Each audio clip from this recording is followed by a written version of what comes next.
Deuxième vidéo sur les variations d'une fonction.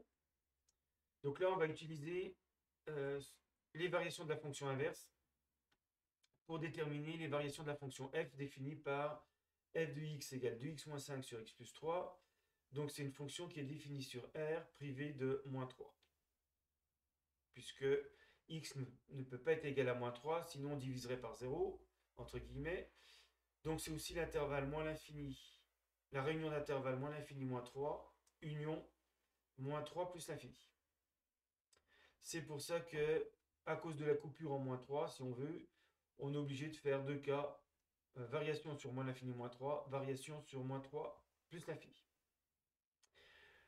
On va utiliser le fait que la fonction 1 sur x est décroissante sur moins l'infini 0 et sur 0 plus l'infini.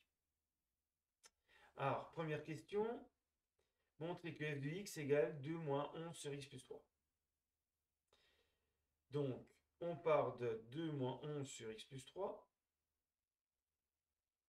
Donc 2, c'est 2 sur 1.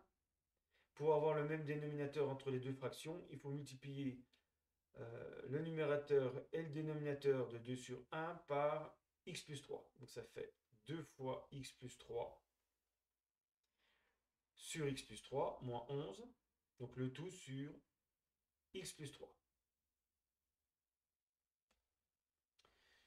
Et donc 2x plus 6 moins 11 sur x plus 3, ce qui donne 2x moins 5 sur x plus 3 égale f de x. Donc tant qu'on ne sait pas que c'est f de x, on ne met pas f de x égale. Le plus simple, c'est de partir de 2 moins 11 sur x plus 3.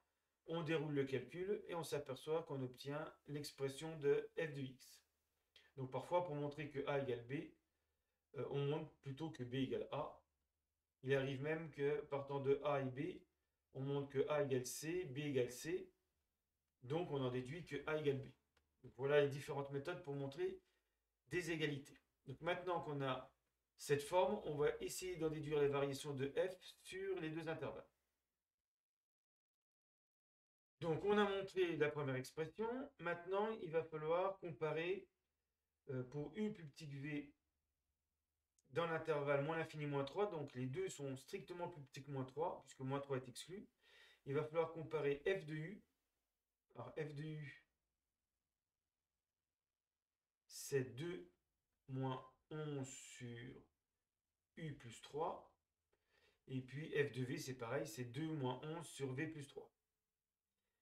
Alors, ici, on a au dénominateur x plus 3, donc j'ajoute 3, u plus 3 est plus petit que v plus 3, qui est plus petit que 0. Puisque moins 3 plus 3, ça fait 0.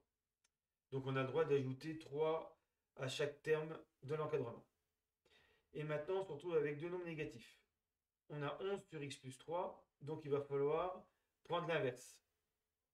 Et on sait que la fonction 1 sur x est strictement décroissante sur moins l'infini 0. Ça veut dire que si a est plus petit que b, plus petit que 0, ça entraîne que 1 sur a est plus grand que 1 sur b. Donc a ici c'est u plus 3, b c'est v plus 3, les deux sont bien plus petits que 0, donc je peux écrire 1 sur u plus 3 plus grand que 1 sur v plus 3.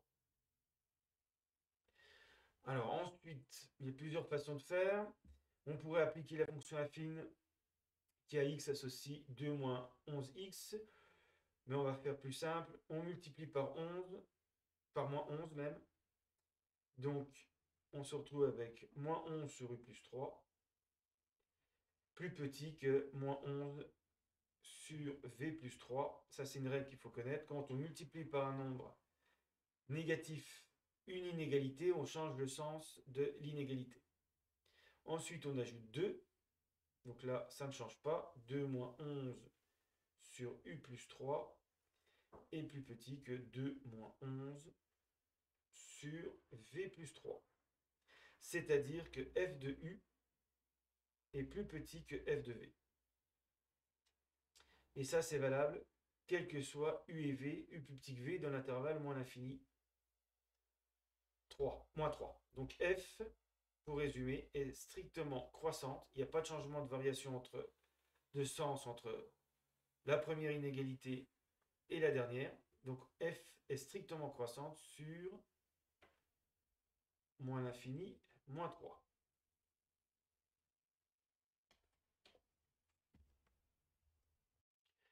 On va faire la même chose sur l'intervalle moins 3 plus l'infini. Donc on part cette fois-ci de moins 3 strictement plus petit que u, plus petit que v. Donc là, moins 3 est exclu. C'est pour ça qu'on prend u strictement plus grand que moins 3. On fait exactement les mêmes étapes que dans l'intervalle moins l'infini moins 3. Donc on ajoute 3, u plus 3 est plus petit que v plus 3. Et moins 3 plus 3, ça fait 0. Cette fois-ci, on a a et b positifs, mais la fonction inverse est également décroissante sur 0 plus l'infini. Et donc on a 1 sur a plus grand que 1 sur b. Et donc en prenant l'inverse, 1 sur u plus 3 va être cette fois-ci, va être encore une fois plus grand que 1 sur v plus 3. On multiplie par moins 11 qui est négatif.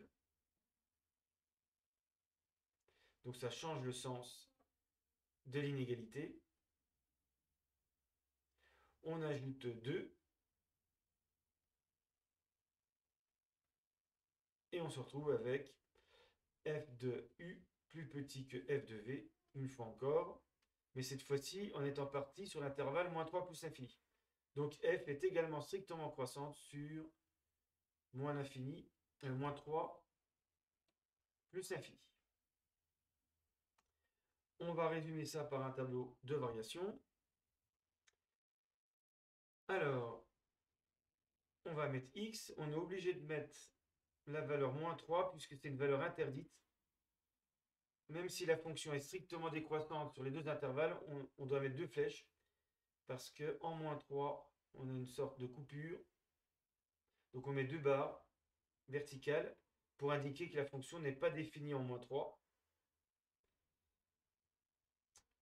Et donc, on a montré qu'elle était strictement croissante sur moins l'infini moins 3 et strictement croissante sur moins 3 plus l'infini. Ici, ce sont des limites, donc pour le moment, on ne met rien.